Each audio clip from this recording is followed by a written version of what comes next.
The saddest part of this is that we will never get Iron Flame as it should have been. This is going to be a spoiler-free review of Iron Flame by Rebecca Yarros, but it's also going to be a little bit of a rant on how TikTok kind of ruined it. It seems like having your book go viral anywhere should be a good thing. That's so exciting for her that Fourth Wing exploded. It was everywhere. It is still a book that so many people are talking about. How could it not be positive? Everyone who read Fourth Wing was so excited for Iron Flame. I won't say everyone.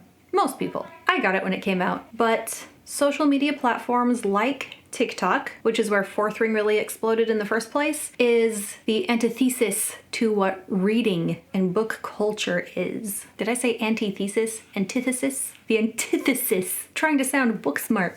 That's how you know someone reads books, because they know words that they don't know how to pronounce.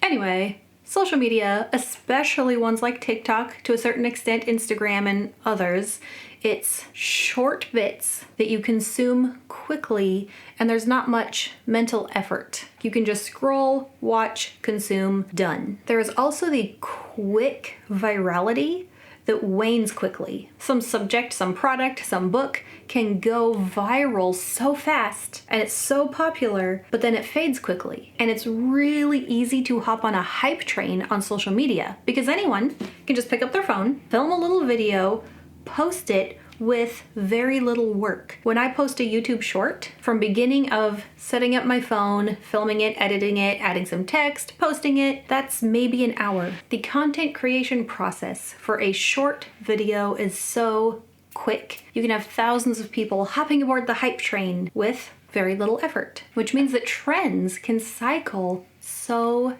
fast. Publishing doesn't work that way. It takes so much time to write a book, revise it, edit it, the physical act of binding the book. There's so much that goes into it. It is not a fast process.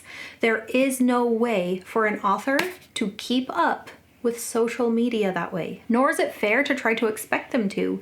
And I feel like it was so unfair to Rebecca Yarros to feel like she had to get this out. Fourth Wing came out May 2nd. Of this year, 2023. Iron Flame came out November 7th. That's 6 months. That doesn't happen in the book world, and for good reason. Taking enough time can guarantee a certain amount of quality control. So instead of continuing to rant, let me tell you how I actually think that the shortened time span of writing this book affected it. Iron Flame would have benefited so much from more and deeper revisions. When the author goes over their book and tweaks and fixes little things that just increase the quality. And one of the main things that stood out to me was the dialogue. Every character should have their own voice. I felt like so many of the characters just sounded the same. I felt like a lot of the dialogue was clunky, and some of it even felt like placeholder dialogue. Like, here's what I need this character to say. I'll just write it down while I'm thinking about it. And then on later revisions, you would go back and have that character say the same basic thing, but in a way that sounds more like that character, instead of having them sound like the character who spoke right before them. So character voice would have benefited a lot from more revision time. Also, the plot as a whole could have had a lot more careful crafting. It could have been a lot tighter. It has good elements. Rebecca Yarros is not a bad writer. I actually think she wrote the political war fantasy style of story really well. And I think if this wasn't marketed towards the female audience who wants their spicy romantasy, that it would appeal to a wider audience, because it is more than just the romantasy book. They're at war college. They're at war with another country. It's a political intrigue type of thing. The government has been lying to its people. There's a rebellion. But besides the fact that this was rushed out, it was also lengthened. So this was originally supposed to be a trilogy, 3 books. And I kind of get the feeling that maybe there was going to be that Harry Potter style of each book is one of their years at school, because the cadets go through 3 years. First year, second year, third year, then they graduate, then they go become an actual military member. But then it got stretched into a 5-book series, and stretching it out to be longer and then rushing this next installment meant that the plot suffers. The plot feels meandering. There's all these different plot elements that just kind of got strung together somewhat randomly. I didn't feel like the plot was really straightforward. I wasn't sure where we were being led, because it's not all at Beskayeth. They leave for a while, and then from the place they went, they leave to a different place. And it just feels like, where is this all going? What's the end point we're trying to get to? I don't know. I didn't know. I know now. And it's also not a character-driven story. It feels like it's supposed to be more plot-driven, so the plot should have been better, and it felt hastily done, which is too bad. Something that I think she was really good at was, well, I'm not really good at being able to tell what a twist is going to be anyway, so I didn't know what the twists were that were coming, but once they happened, I was able to think back to the earlier parts of the book and go, oh, that was foreshadowing. She was really good at sticking in those little clues that don't make it obvious, but by the end you're like, oh, that totally makes sense. It didn't feel unexpected, or it didn't feel like a fake gotcha.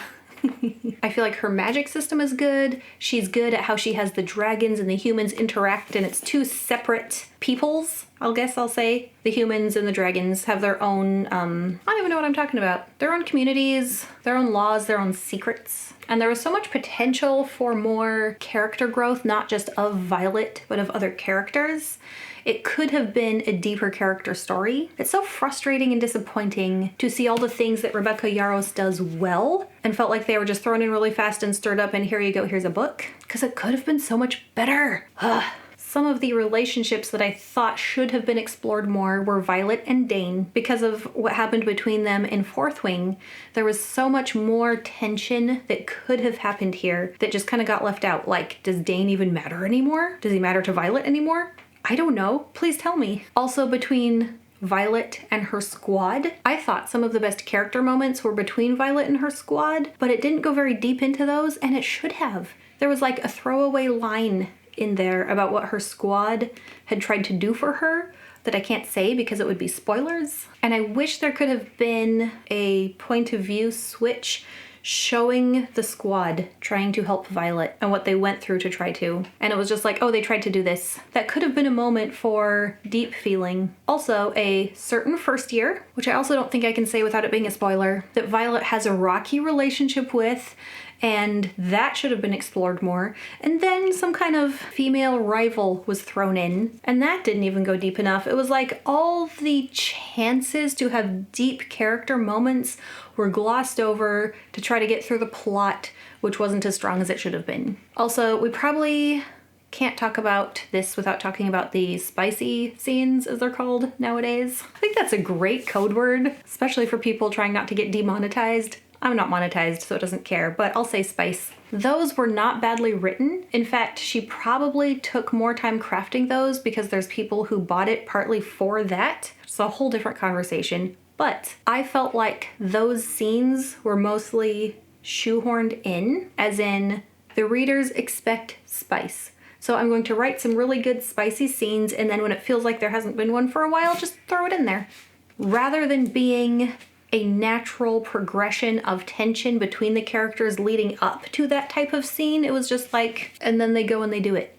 And so, I don't know. Here's the really sad thing, besides the fact that we're not getting the Iron Flame we should have gotten, is that it has so much potential. And saying that something has a lot of potential is what you want to hear early on. It's what you say about a kid who could do great things in the future, or an author's early works, but this one is already published. You don't want your already published work to have potential. And so I feel bad for Yarros. I don't blame her. I feel bad for her because of that fast fashion style of social media that is raising expectations of speed. I would have rather waited another year and had a more well-crafted book, which I know she could have done. I hope publishers do not just try to keep up with social media. It's impossible in the first place, and especially to put out quality content. It puts too much pressure on authors. I hope they don't try to turn authors into story churning machines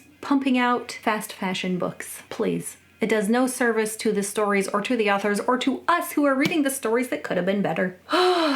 Okay, I will probably not read the next one. I probably won't read the rest. I'll probably just look up online later how it ends. And that feels sad, but I wish the best for Yaros. And I hope that she and her fans can maintain a good relationship. And I hope everyone keeping up on this series really loves the rest of it.